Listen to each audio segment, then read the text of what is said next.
After getting drafted in the first round by the Toronto Raptors, OG Anunoby has built up an NBA career to a level that we really didn't expect, and it is just getting started. But the NBA has continuously showcased a lack of respect towards his game. So in today's video, we're going to break down what the NBA does not understand about OG Anunoby. Let's get into it.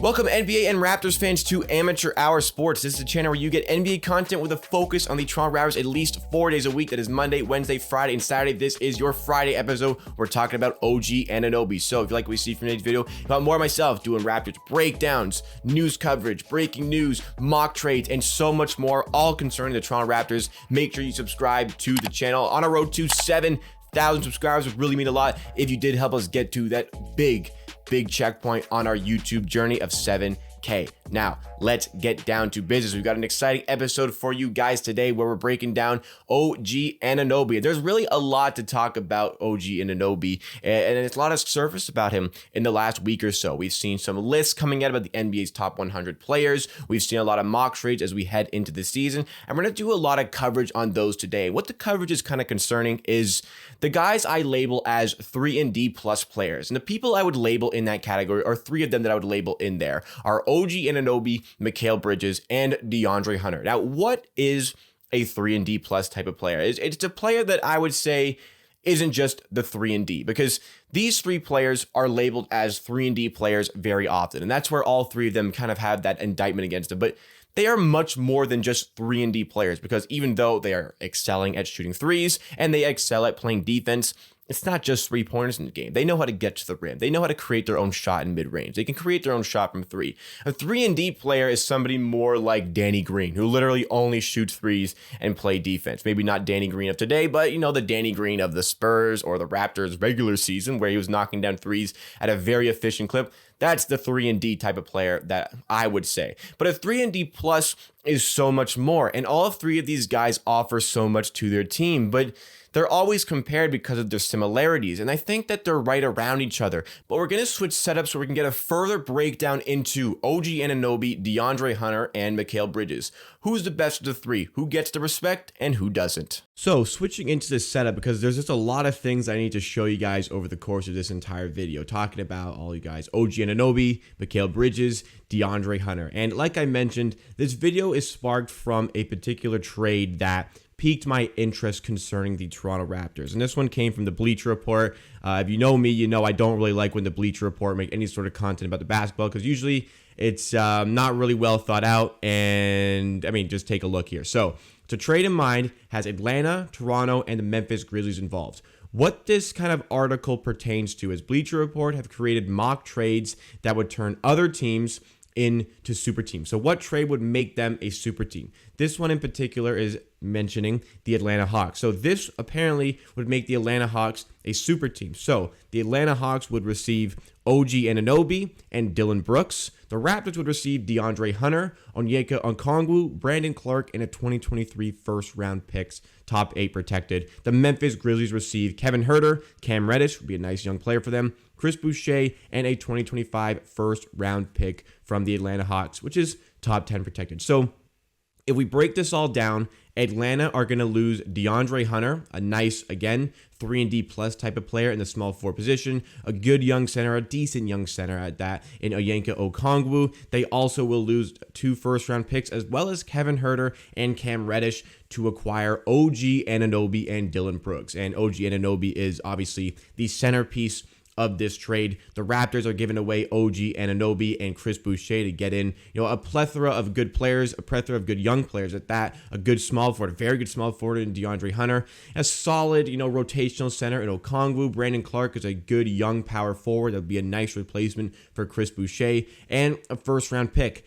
On the surface, this isn't really a bad trade for the Toronto Raptors, and I think that on the surface, it's not really an awful trade for the Atlanta Hawks. The Memphis Grizzlies are the team that I think definitely say no to this. They're losing Brandon Clark and Dillon Brooks. They're getting in, Kevin Huerter, who's solid, but I don't really think that's as good as having those other two guys. Cam Reddish, again, a good solid player, good solid two-way player, and getting Chris Boucher doesn't really make a lot of sense for them just because he's on an expiring contract. Memphis are in a rebuilding kind of phase, so why would they need a player who's just going to leave at the end of the season? The first is nice, but ultimately, I don't know if that's the best return for the Memphis Grizzlies. The Raptors here, now, I want you guys as Raptors fans to keep like kind of open-minded about this because a lot of us, a lot of people, even like myself, we're always in this mindset that like we are never going to trade OG Anunoby. He's untouchable. He's untouchable. I've called him untouchable many times, but untouchable to me doesn't necessarily mean like literally you cannot trade this player. Untouchable to me is like, okay, you have to get a really good return in order to actually consider trading this player. The only two untouchable players in the NBA are probably Giannis and Luka Doncic, maybe even LeBron James. But other than that, I think that there is some sort of offer that could come in. I mean, I wouldn't even put LeBron James at. If it was just Giannis and Luka Doncic, those guys are absolutely untouchable. So if the right offer comes in for OG Anunoby, maybe you consider that. But is this the right offer for OG Anunoby? I mean, you've got, like, for the Raptors, you're bringing in a good amount of core. But I think that the Raptors, the problem with them is that we have a very well filled out roster, but we don't have the top heavy talent. And maybe Atlanta feel the same way. So they're trying to bring in that top heavy OG Anunoby. Getting rid of DeAndre Hunter is going to hurt for them. But the Raptors get like a balanced out return, which I think is a fair trade. It's just, do we want to fill out the roster even more? Or do we want to keep the top heavy talent like OG Anunoby? Now, I know a lot of you guys out there who are watching this, if you're a Raptors fan, you don't want to trade OG Anunoby no matter what. So you're completely against this trade. And I completely understand that. I don't think this is a bad trade. I just think that the Raptors who need to stay with like top heavy talent, maybe this is one they wouldn't do. And I'm going to say as well, Atlanta Hawks fans probably hate this trade because the grand majority of Atlanta Hawks fans probably say that DeAndre Hunter is better than OG Anunoby. And a lot of people seem to say that DeAndre Hunter and maybe even Mikal Bridges are better than OG Anunoby. So I decided to dive a little bit deeper into this one. I decided to dive deeper into potentially what is the best of those three. Who is the best of those three guys? And honestly, what I found wasn't exactly shocking, but it still doesn't really make a lot of sense to me. So I went through articles concerning this situation, and I went through the top 100 players from Sports Illustrated because that's just a good list that I found that mentioned a lot of the guys on this list. And I went to OG Anunoby's spot on this list, 59th. Thought that was good. He was 73 last year, so a 14-spot increase for OG Anunoby. I thought that made sense. I think that is a good position for OG Anunoby. Then where we get a little bit astray, where I get a little bit confused, is DeAndre Hunter's 56. DeAndre Hunter is not better than OG Anunoby. I'm sorry, but DeAndre Hunter is not better than OG Anunoby. DeAndre Hunter, I admit, it's a very good player. He's a very good player. He's that 3-and-D plus player that teams are really going to like having on their team in the current NBA. But I just don't think he's better than OG Anunoby. Similar age, similar style. I think OG does more on offense, and OG Anunoby 100% definitely does more on defense. Like 100% definitely does more on defense. And OG, sure, if you want to like value records this much, then fine. But OG Anunoby absolutely had a bit of a breakout season this year. So did DeAndre Hunter, but without that record in place, I don't really understand how he's there. Although DeAndre Hunter, I mean, you could maybe value the record a little bit more because the Raptors didn't make the playoffs. The Atlanta Hawks got to the conference finals. DeAndre Hunter only played like 26 games in the regular season, and he got injured during the playoffs as well. Now, that's a shame for him, but in terms of valuing these players, how can you value that ahead of OG Anunoby? If you're going to count record as much as clearly they are counting it, DeAndre Hunter didn't factor into a whole ton of that record, honestly. He played about a third of the games. And then I got even more upset. We go down, well, John Collins, like that's another story. But in similar players, you've got Mikal Bridges, 53. So all pretty similar positions. And I think that for Mikal Bridges, I'm going to concede that there is a case, but I just really do not think Mikal Bridges is better than OG Anunoby. In terms of what these players can do, all very talented offensively. If I had to pick one, I think Mikal Bridges might take this slight edge over OG Anunoby offensively. DeAndre Hunter, to me, is bottom of those three in terms of what they do offensively. Defensively, I just don't think there is any debate. OG Anunoby is the best of those three defensively. He can easily guard the 1 through 5. He's guarded, like, he can go from guarding any sort of nimble point guard to guarding somebody like Nikola Jokic.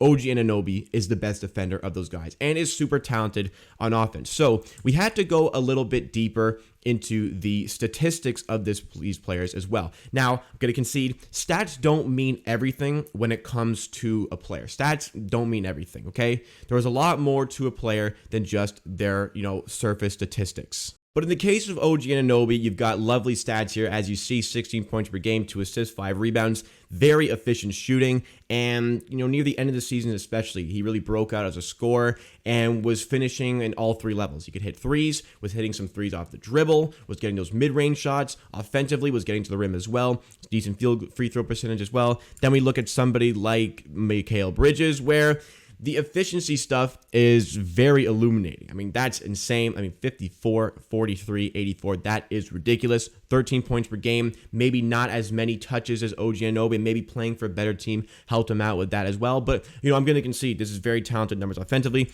Then you go to DeAndre Hunter, 15 points per game, 5 rebounds, 2 assists. Similar to OG Anunoby, 48% from the field. 3-point percentage is much lower than OG Anunoby, but the free throw percentage is much higher. But I'm ultimately going to say OG Anunoby more talented offensively than him. OG Anunoby to me is more talented defensively than Mikal Bridges. All of them, pretty close together, but I just really do feel like OG Anunoby is the best player of those 3. And how do people not understand this? How do people even still not recognize the amount of talent that OG Anunoby has? I still feel that he's a little bit slept on. I think that the 59th rank that he had in that list kind of does him well. I really do feel like 59 is a good spot, but I really can't see how DeAndre Hunter is ahead of him. And I can kind of maybe see Mikal Bridges because he was a big contributor to the success the Phoenix Suns had. But ultimately, I feel like they're valuing the records a little bit too much. If you want to do that for Bridges, fine. If you want to do that for Hunter, this guy only played like 26 games. I mean, I'm a big DeAndre Hunter fan. He was immense for Virginia on their way to an NCAA championship, and he's proving to be a very good NBA player. But as far as comparing them to OG Anunoby, I really don't feel like it's biased to say that OG is the best of that crop of players. And I keep going back to this graphic, this statistic about OG Anunoby. So in this statistic here, I'm comparing OG Anunoby's 4th season in the NBA to Kawhi Leonard's 4th season in the NBA. And what we have here is eerily similar.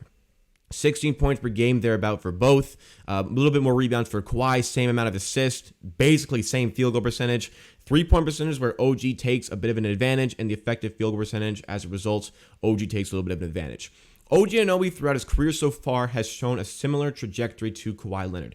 OG Anunoby's 3rd season compared to Kawhi's 3rd season were also very, very similar. 4 seasons are very similar. Now, what I will say is that Kawhi Leonard, this was the season before his breakout season. His 5th season was his breakout season. He started putting up 21 points per game and was an all-star. I can't see OG Anunoby going to that level that quickly, or it'd be difficult for him to ever get there. I think OG Anunoby realistically can average 20 points per game in a season, but it's not really like a huge confidence thing in saying that. But regardless, the trajectory has showcased the amount of talent that OG Anunoby has. And I think it's time to recognize the talent that OG Anunoby has, because he is a special, special talent. And I really, again, I'm just feeling like Raptors players aren't getting the absolute credit that they deserve. It is what it is. It's a thing that is absolutely continuous, that it happens all the time. Happens to Siakam, happens to VanVleet, happens to OG, happens to, maybe even Scottie Barnes as well. But what I got to say to end off, the Raptors, immensely talented team. They just need some time to get to that point.